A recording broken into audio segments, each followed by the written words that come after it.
not, we do have a speaker tonight. I'm not the pro. Umesh, he's been with us before. I also want to introduce him again. That's coming from Nepal. And when he was in Nepal, he has self-certified as a guide, certified mountain guide, on the Nepalese Himalayas. Since then, he came to the United States on the BU, went to graduate BU, which is a great achievement, and also from Johnson, Wales. And 7 years ago, he opened the best coffee shop in downtown Ipswich, in part of the city.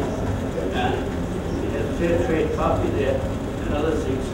We're fortunate to have Umesh with us tonight. And we asked him particularly to get us up on the mountain and his own experiences. To me, first-hand experiences are the most valuable thing. That's what actually happened. Now, one thing that's important to this group, Historical Society, we've done it before, do not hesitate to interrupt. Interrupt. You show a ladder going across the crevasse, stop him and say, who's the first one that went across? Let's find out. And who's the last one? And how did you get out of this? Is that all right with you? Yes. Thank you. Now he'll be talking from back there, because he's going to run his own machine. But if there's any questions, speak right up. Make him stop and go back and slide in front of you. Now can you, our younger friends, if you want to move up, you know there's chairs for you. Be sure you can see. And we also welcome a few people from Ipswich from all the way down to experience the joys of the Lynnfield Historical Society. So let's give them a good cheer.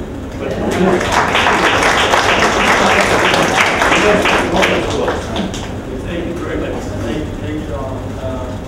I'm happy that I'm here again. I was here maybe a year and a half or 2 years ago talking about this similar thing about Mount Everest and what it's like to be as a guide in Himalayas. That's what I talked about when I came here last time. So we really do the same thing. Like you said, if you want to interrupt and ask me questions when I'm talking, which is fine with me. We can get into a little more details, but as far as the time is concerned, I'm sure I have put down a few 98 slides. I have 99 slides, so I want to show them all. So if we get on longer questions, and I try to make it nice and short so people would understand, what it's really meant. So once you get that, then I'll just move on to other slides, and so that way we can slides on time so we can get home too. So once again, my name is Umesh. Right now, I live in Topsfield with my family. I have 3 children. I'm 7 years old. I have a wife, and I have a coffee shop, like Donald said. That's what I do for giving food coffee. So, Zoomies.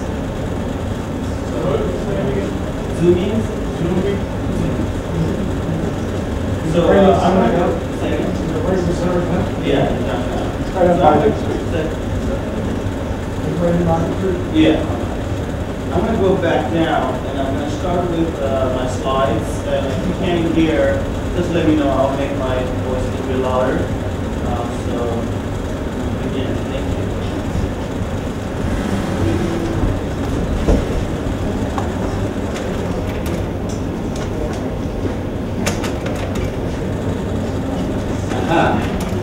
Do you want one light on? Yeah, just a second.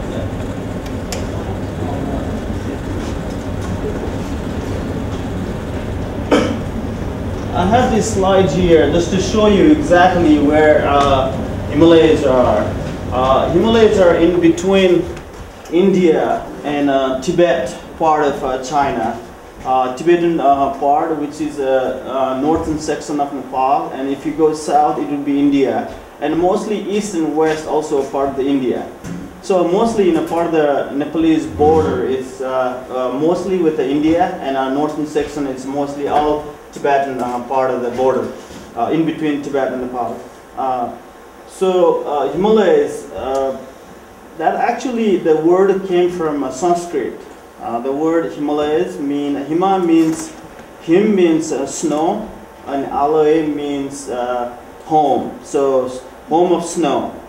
So that's how the word represents, or word defined the Himalayas mean. And Himalayas actually goes from all the way from Afghanistan, Pakistan to all the way to Bhutan. So it's a pretty one of the longest range, and a very young mountain. So a lot of cliffs, a lot of mountains to climb on.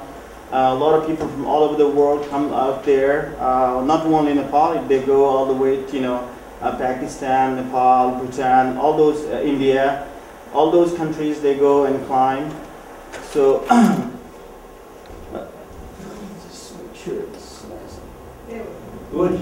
Yeah. Some of this, most of these slides are taken by my small camera. When I actually go for my trip, I do not bring bigger cameras or heavy-duty cameras. So it was taken by small cameras, Canon small cameras, and so. Some of those slides probably, came out okay, and some probably not great. So if you have any questions around details, just let me know, and I can explain a little bit more details. The mountain we are looking at, this is Mount Everest on the back, black rock. Right in the front, the mountain called Nuptse, and on the left, it's a mountain called Lola. Those are also pretty big, high mountains, but it's not high like Mount Everest. Mount Everest, it goes up to 29,028 feet, and the one on the front, it goes up to 24,000 feet. Because of the name, the highest mountain, people do like to go there and at least see the mountain. So you have trekkers go there and see this mountain, and there are some climbers who would like to climb this mountain. So there's a lot of people go out there and see. And this place, Mount Everest Base Camp, and this particular region, actually Everest region, they also call Kumu area. It's get really crowded during fall, which is same like here. Fall would be September, October, November, and winter a little bit quiet. Not a lot of trekkers. A base camp temperature goes up to -40 degrees in winter months. So when you actually breathe, it freezes sometimes. So that's kind of also the wind chill factors and all this thing.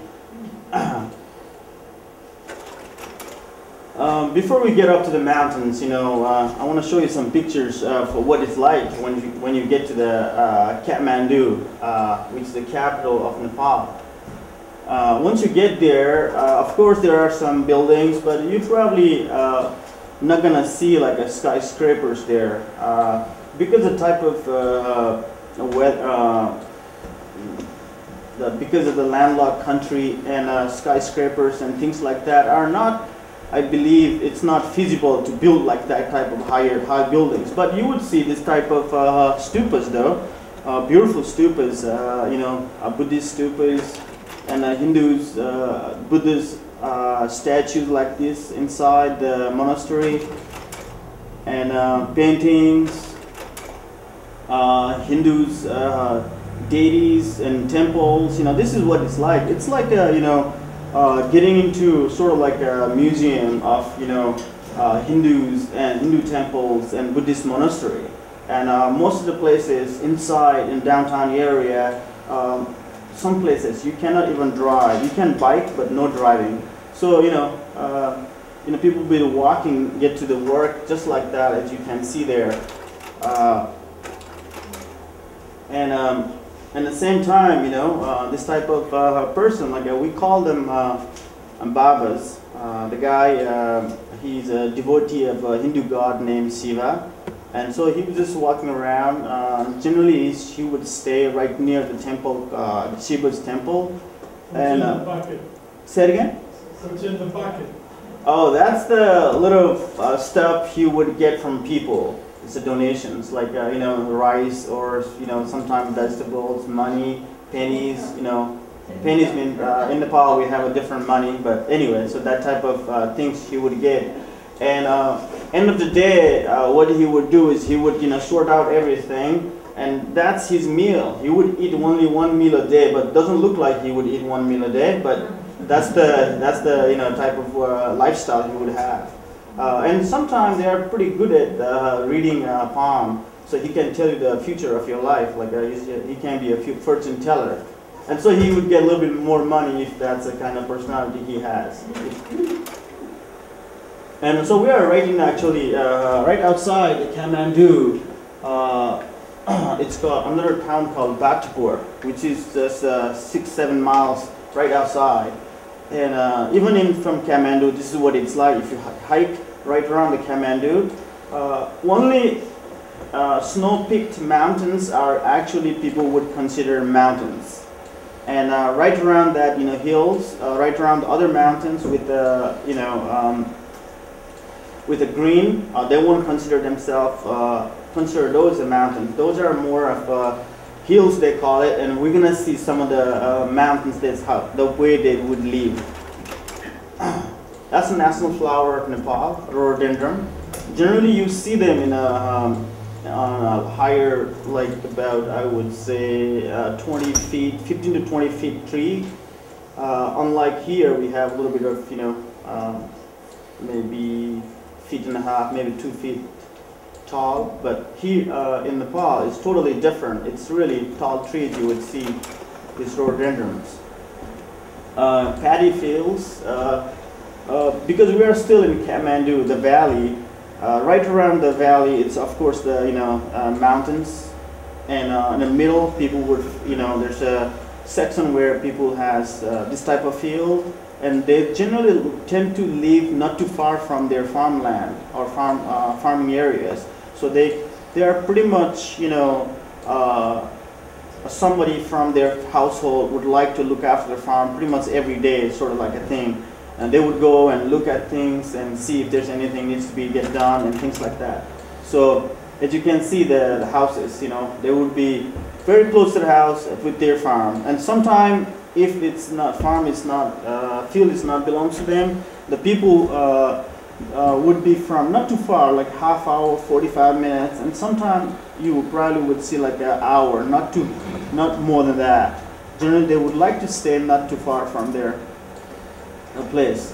One time, the most, I believe, it was close to a little over 90% of the population rely on agriculture. But it's a small landlocked country. It's a small size of Arkansas, but population very big. When I left 20 years ago, it was 19 million, but now it's 29 million. What are they growing? In the fall, you would see a lot of wheat. They are growing wheat. And rainy months and right before monsoon, you would see a lot of rice fields. And so in between, they would have like a maize, and they would have some type of vegetables going, like vegetables would be mostly like what I would say, mustard plants and things like that. Cauliflowers. It all depends, the location and type of water they can get and things like that. And if you go further north, and generally you don't see rice, or you don't see wheat. Sometimes yes, and mostly buckwheat. Actually, the yellow part, that must be like a mustard plant.